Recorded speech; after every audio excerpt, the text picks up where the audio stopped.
Good morning, friends. Welcome to another morning on the essence of the Bhagavad Gita. We will start this week with a chant. This is also a chant of Yogananda ji, but again, not one that is often heard. I've been waiting to play this chant for this particular topic because I think it's certainly very appropriate. You can actually find the recording of this chant on YouTube. You can search for the terms Divine Mother's Song to the Devotee. Quite different from any chant of Yogananda ji or anyone else you might have heard. This is unusual because this is not actually the devotee's voice. This is not an affirmation from the devotee to God, but rather it's the other way around. It's God speaking to the devotee, but it's beautifully reaffirming, comforting, but also there's a lot of irony and fun in this chant, as you will hear. It has some Bengali words, and then there's also the English translation to it.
Let's briefly meditate now on those words of Divine Mother in Master's voice speaking to us.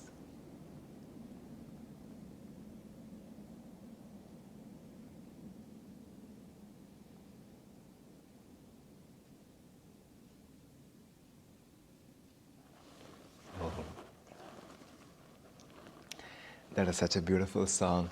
It is so ironical, and it's very typical in Indian devotional poetry to speak like that. When Divine Mother's voice is saying things like, I will become poor, do not ask me for devotion. But really, what Master is telling, what Divine Mother is telling is there's nothing else worth asking for because that is the highest of all things. In the last couple of weeks, we have been looking at some extremely beautiful verses of poetry and these two chapters of Gita that are so uplifting and elevating to the consciousness, chapter 10 and chapter 11, especially chapter 11 of the Gita where Krishna reveals his cosmic form. Last week I had to just rush through some of the ideas in that chapter, but I think I covered everything I wanted to, so I'm going to move on to chapter 12 in this particular class. And I know in the series when I started, I said I was going to pick most of my favorite verses from the Gita. I've still not picked a favorite chapter, and if I were to, I think this would be one. This would certainly be the one, my favorite chapter in the Gita, because this is the chapter on Bhakti Yoga, on the yoga of devotion. And it is only appropriate that it follows that previous conversation with which chapter 11 ended, when Krishna truly reveals to Arjuna. Until that point, there is a lot of philosophical import. Krishna is guiding Arjuna as a wise counselor, as a teacher. But ultimately, when Krishna reveals his true form as the avatar that has come to guide Arjuna as his own guru, then Arjuna's relationship with Krishna immediately shifts. Arjuna says those beautiful words, for whatever sin I incurred by addressing you, whatever disrespect I displayed by addressing you as my brother, my cousin, my friend, please forgive me. Now I understand who you truly are. It's not that Arjuna did any mistake by addressing Krishna in those ways, but it's just that when he is beholding the magnitude of Krishna's greatness in front of his eyes through that experience, he cannot even believe that he could actually have that kind of a personal relationship, so down to earth, with that being, that guru that has come, has descended from divinity just out of compassion to guide him. So what immediately follows is this discussion between Arjuna and Krishna on bhakti, on devotion, and this understanding of God and Guru and of the greatness of the divine descending is so important for us to cultivate that right attitude of devotion. That's why chapter 12 immediately follows chapter 11 of the Gita. I'm going to pick the first two verses of chapter 12 in this particular class. For verse 1 is Arjuna asking a question, and verse 2 is Krishna's response. I will just read the Sanskrit verse for the second verse of the 12th chapter first. This is how the verse goes. Maya veshya manoye mam nitya yukta upasate shraddhaya parayopetaste ye yukta tama mataha. Now I will read the translation of both the first and the second verses of chapter 12 of the Gita.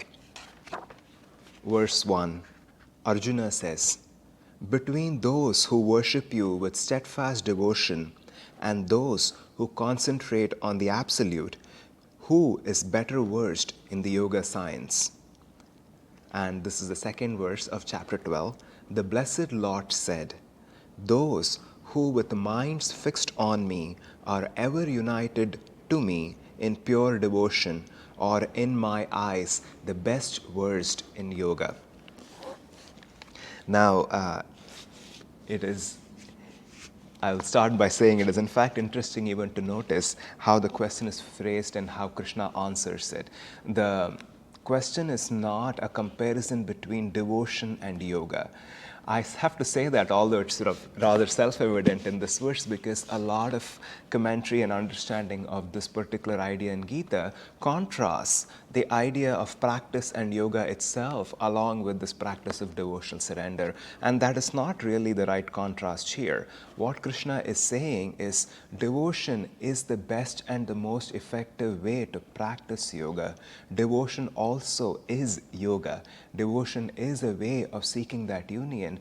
And this devotion that we are practicing is not simply a passive surrender. It's not holding back, or it's not simply resigning to life as is, or simply hoping that God is going to rescue us just because we have proclaimed so. But rather, this devotion is an active participation in the process. It is, surrender, even the act of surrender takes a lot of will with every breath to offer up all that we are at the feet of the divine. And that's why Krishna is counseling Arjuna, telling him here that of these two, devotion is the higher and more well-versed form of yoga. And even Arjuna's question is rather cryptic. Arjuna asks, those that worship you with steadfast devotion and those who concentrate on the absolute. You wonder, because the way we perceive Krishna today, or as we know of these deities and gods and these images that we worship as divine. So you wonder, what is the difference between the two? Worship you with steadfast devotion, or worshiping the concentrating on the absolute? Well, it is different, because when Arjuna is talking about concentrating on the absolute, he's talking about relating to God in the unmanifested form. And steadfast devotion to Krishna is nurturing that personal relationship. So the contrast that is being presented here is the contrast between relating to God, to the absolute Brahman in the unmanifested state, in abstract forms, whereas cultivating a personal devotion, nurturing a personal relationship with the divine in some form that you can relate with. That is the contrast. And often, people even say this is a contrast between Jnana Yoga and Bhakti Yoga. That is not completely accurate either. Of course, in other parts of the Gita, Krishna calls Jnana Yoga a more arduous path of yoga, but concentrating on the abstract is not necessarily the only definition of Jnana Yoga. Jnana Yoga is understanding of truth and negating everything that is not. And here, what the contrast is between is worshipping and trying to grapple with the unmanifest versus cultivating that personal relationship with God. And Krishna is pretty categorical in his response. He simply says, those who worship me, in the sense that those who are cultivating that personal relationship are more well-versed in yoga. And why is that so? We ourselves, as human beings, are manifested. We have this body, we have this ego identity. One spiritual teacher, a very contemporary spiritual teacher who is alive and very popular these days, she was giving a talk somewhere in this area where I live, and I was watching the promo trailer for that talk. And this talk was about relationships. And this, from whatever I could read and see of her, I don't really know much about her at all. But whatever I could see from these small video clips and her writings, I could see that this person was a genuine teacher. I don't know her state of realization or her credentials, but she seemed like a very nice person and a very, very wise soul who can teach many, many people. And the title of this talk that she was giving here in this area was on relationship, something to do with relationship. And she made this short little trailer describing what this talk was about. And I was very fascinated by that trailer. She started by explaining, I'm obviously just paraphrasing, she started by explaining how this talk and what she's sharing, her books and her work, is not just about people struggling with or looking for the ideal romantic partnership. She said, everything in life is a relationship. It's relationship with the clerk at the store, it's relationship with your mother, it's relationship with your pets, it's relationship with your parents, it's relationship with yourself, even when you're alone. So all of life, as we move through it, is about a relationship. And I want to explore and understand how to deal with each relationship in the perfect fashion.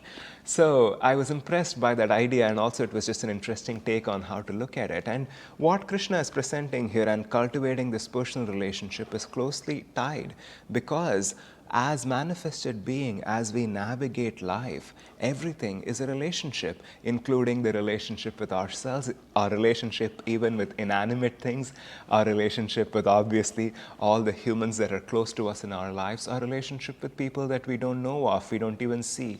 Everything, in a sense, is a relationship, because we are relating. We are relating to the external reality. We are not simply in meditation 24 hours a day. We are constantly being influenced. We are presented with life lessons that we need to learn, and we are relating with them constantly. And when we are in this state, when we are in this plane, the best way to relate to God is also through a relationship. And that relationship is a deeply personal and intimate one. It is hard to cultivate it in the unmanifested fashion. Yes, God is pure consciousness, God is joy, God is light, God is love, in fact. But how much can you personally relate to God in all these forms? We can certainly affirm and tune into that light, tune into that cosmic sound, which we have discussed some in this series already. But ultimately, we also need to have that personal connection with the divine. And when we do, life itself becomes so beautiful. Spiritual path becomes so joy filled. That's the reward we get. Then it's not this arduous quest.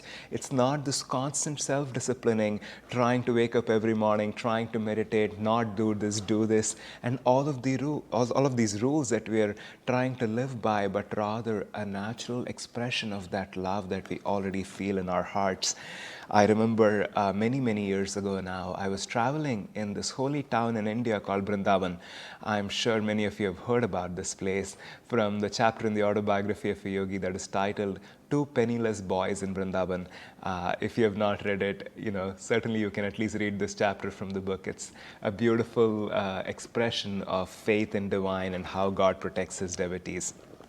So I was traveling in Vrindavan, and I was certainly not penniless. I was traveling in a very simple way. And I remember as soon as I came to the town, I had been there a few times before, but I think this may have been the first time I was going to Vrindavan as an adult. And I think I was traveling alone. Yes, I was traveling alone in Vrindavan at this time. And I arrived at Vrindavan, and as soon as I came, I needed to go somewhere. And I actually hired a hand-pulled rickshaw. If you're not from India, you probably don't know what I'm talking about. It's an actual person pulling a cart, and you're sitting on it. So it almost feels inhumane, but also it was just this conundrum where I wanted to support this person who was working in this way. It's not a motorized or a mechanical vehicle. It just has two large wheels and a seat that he's pulling through the streets of Vrindavan. And as I was sitting there, I had come from the city of Mathura, where Krishna was born, which is also close to Vrindavan. I visited that place first, then I came to the town of Vrindavan. And as this person was pulling this rickshaw through a very crowded market street, he kept yelling at the top of his voice, calling out loud, Radhe, Radhe, Radhe. And it took me a while to understand what he was doing. He was referring to everybody in the market street as Radha. And he was asking them to move, to give him way so he could pull this cart. And it was such a sweet affirmation. And then when I spent a couple of days in that town, I realized what this word and what this practice is all about. It's because in the town of Vrindavan, everybody refers to each other as Radha, because everybody in that town is Radha. And who is Radha? Radha is, of course, Divine Mother, but Radha is devotion. Radha is who Krishna is always seeking. Radha is that feminine principle, that individual soul that we are all holding, which is yearning for that union with the only masculine principle in the universe. In the autobiography of a yogi, Yogananda ji quotes this beautiful story of this great saint Mirabai. And she says once when she was about to meet the man who later turned out to be her guru, his disciples stopped her and they said, you cannot go meet this man because he does not meet women at all. He only meets with men because he is such a celibate and a disciplined yogi that he does not even see a woman eye to eye or does not interact with them. And then Mira smiled at these disciples and she said, who is a man here? I don't see any man in this universe other than Krishna. Everybody else, all of us are souls, are women yearning for the union with the divine. And so as soon as they communicated this response to this great holy man, he understood who had come and he agreed to see her and accepted her as his disciple.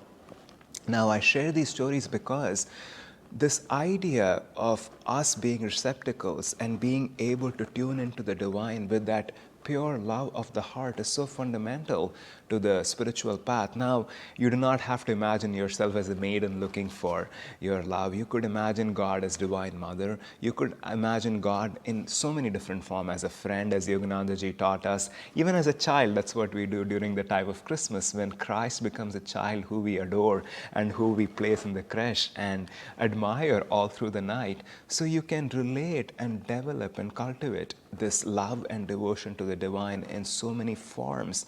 And as Yogananda ji explains to us, all our human relationships in our own life are given to us, are experimental playing grounds, as learning opportunities to perfect that human love to the best of our abilities, because the perfect expression of any form of human love is divine love. Whether it's with your mother, it's with your child, it's with your spouse, even a plant or a pet, whatever form of human love we are able to perfect, it becomes divine love.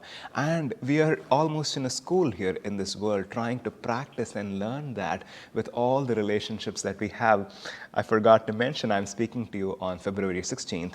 Of course, if you're watching on YouTube, you might be seeing it later, but if you're seeing this webinar live, we are just a couple of days from Valentine's Day, and I opened my news feed on Sunday morning, and I think at least there were 2 or 3 articles about the challenges of finding love during the time of pandemic and online dating and all of that. I don't have any practical wisdom or even any insight to offer on any of that.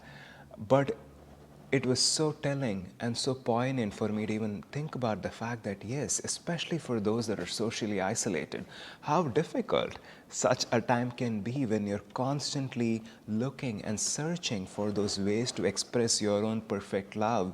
Of course, I don't want to oversimplify the situation, but we also have to remember that there are so many opportunities in our lives to express that, to perfect that, to keep practicing it in so many ways, even if it is not in the ideal ways that we expect it to come to us. I want to share a story which came to me today morning in my meditation from the life of the great avatar Ramakrishna. Ramakrishna was also, just like Yogananda, an avatar of love, and his love was all directed toward Divine Mother. Ramakrishna, he was considered a crazy person because he was so madly in love with the Divine Mother from a very, very young age. Of course, he was an avatar and a realized being. And this story is from the early life of Ramakrishna, where he met this great saint by name Totapuri. Oftentimes people write accounts describing Totapuri as Ramakrishna's guru. I'm not quite sure if it is the accurate way to describe it. I've not seen that in the writings of the close disciples of Ramakrishna. It's only the later commentators who express it that way. But anyway, coming back to the story, Ramakrishna was so intoxicated in his love, and this great Vedantic, Advaitic yogi Totapuri once visited Dakshineshwar, where Ramakrishna was living at that time. Somebody told him that there is this madman intoxicated with Kali who's living in Dakshineshwar, and Totapuri came to see him. And Totapuri immediately realized what a high realized soul Ramakrishna was. And it was Totapuri's job in that situation, in that incarnation. He played the role of actually guiding Ramakrishna into piercing his consciousness and reaching a high state of samadhi. And he takes Ramakrishna into this small room. Even today, that room is exactly there in Dakshineshwar that you can go see. You can even sit and meditate in this room. This room is a couple of 100 feet or a few 100 feet away from the main temple where Ramakrishna was worshipping Kali. And back in those days when Ramakrishna lived there, this was a heavily forested area. So this was a very dark jungle, and there was this tiny hut in the middle of the jungle where Totapuri took Ramakrishna. And he told Ramakrishna, you have to sit here and meditate for 3 days or as long. I think he just said, as long as I ask you to. I'm going to lock the door. You cannot come outside. And Totapuri takes Ramakrishna inside that room. He locks Ramakrishna in this room, and he walks out and he guards this hut. And Ramakrishna's nephew, who plays the role of his caretaker in that incarnation, he's so unsettled by all of this. He feels this, this holy man is a bully who has imprisoned Ramakrishna, and now he's torturing Ramakrishna in this room. Of course, Totapuri knew what he was doing. And after 2 or 3 days, Totapuri walks in, and Ramakrishna is still so utterly and completely intoxicated in his love for Divine Mother. Finally, Totapuri says, you have to get beyond this. You have to get beyond this to have the highest state of samadhi. And Ramakrishna says, why would I do that? I'm very happy here. And then Totapuri takes a piece of glass. That's how it's described. He says he cut Ramakrishna's forehead with that piece of glass, and his spiritual eye at this point, the cutis that starts bleeding. And he says, now you have to pierce this form of Mother Kali in order to understand and realize divine as infinite and completely beyond form. And Ramakrishna does that.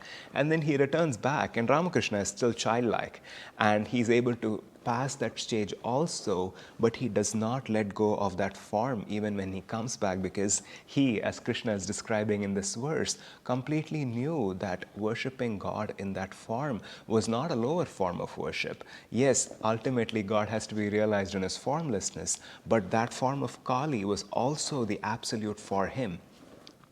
And when he comes back, now Totapuri is so excited and so proud of himself that he was able to guide Ramakrishna into the highest state of samadhi.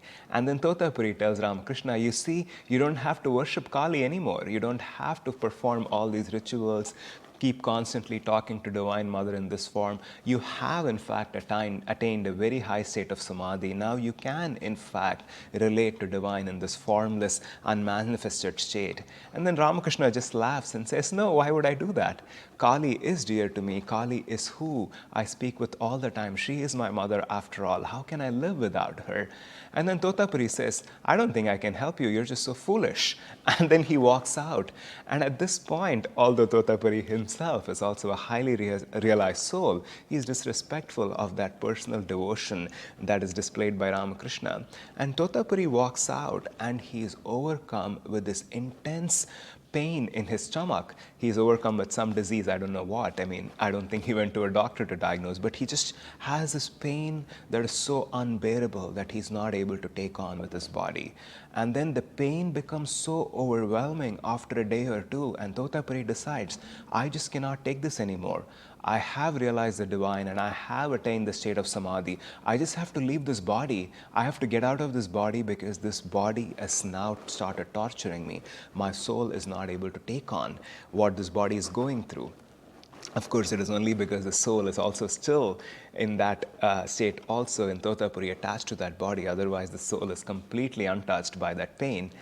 And he now starts to try to kill himself because he's not able to bear that pain. So he walks up to the Ganges, which is flowing as a huge torrent in Dakshineshwar, and he tries to drown in the river and die. And as he keeps approaching, as he keeps entering the water level continues to recede, and it goes back further and further. And Totapuri goes further and further into the water, but somehow the water never goes beyond his waist. He's still not drowning in the water. And he just is confused and confounded at what is happening. Why can he not just drown and kill himself? How hard can it be to just drown yourself in a river that's flowing like a torrent and that's so deep? And finally, after trying it for some time, he realizes that this is actually Divine Mother Kali playing with him. She's teaching him a lesson for showing that disrespect to Ramakrishna's devotion. And then he looks up into the sky and he sees the face of Mother Kali in the full moon that is shining on top of him. And then he bows with humility and he pays his respect. He tells Divine Mother, who is manifested as Kali in that particular time, you know, he understands that when in creation, when manifested in that form, he has to respect creation itself. He has to create that personal relationship with the divine. Without that, if we were to completely approach God only in that unmanifested state, he cannot really work with his body. He cannot work with all those realities that come with it when we are on this material plane. And immediately his stomach pain goes away and he does not die. I think he lived over 100 years or even many 100 years. There are some pictures of Totapuri that you can find on the internet. He is a man with this big belly and long matted locks and long hair. But that's such a beautiful story, and so beautifully explained or exemplified for all of us through the lives of saints such as Ramakrishna, Yogananda, Chaitanya, so many great avatars and souls. They all come again and again, even Swami Adi Shankara, who is considered the father of Advaita philosophy, who is considered the father of Hinduism in some way as we know it today, and who brought these great teachings of Vedanta for all of us. And even he writes these beautiful verses of love for Divine Mother. And that's what Krishna is explaining to Arjuna here. For all of us in that manifested form who have embodied ourselves in a human body, we have to approach that divine through a personal relationship by cultivating that natural devotion of the heart. As Swami Sri Yukteswar famously said in his book, The Holy Science, it is not, again, I don't remember the exact words, to slightly paraphrase Swami Sri Yukteswar, it is impossible to put one foot in front of another on the spiritual path without developing the natural love of the heart. So, as not only this week when we are just coming out of Valentine's Day, but throughout our lives, as we aspire on the spiritual path, as we go deeper, it is important for us to remember the success of all the meditation techniques, the success of anything we practice on the spiritual path heavily hinges on that fuel that is the ultimate sustaining force for making spiritual progress, which is devotion, which is the natural love of the heart. And that's why Yogananda ji says in that chant I shared in the beginning of this class, where Divine Mother tells the devotee, when I give you love and devotion, I give myself away and I become poor. I take orders from you. I come wherever you want me to come. I do whatever you want me to do, because devotion and love are the highest of all attainments. So I'll see you next week with another verse from chapter 12 of the Bhagavad Gita. Until then, God bless you all.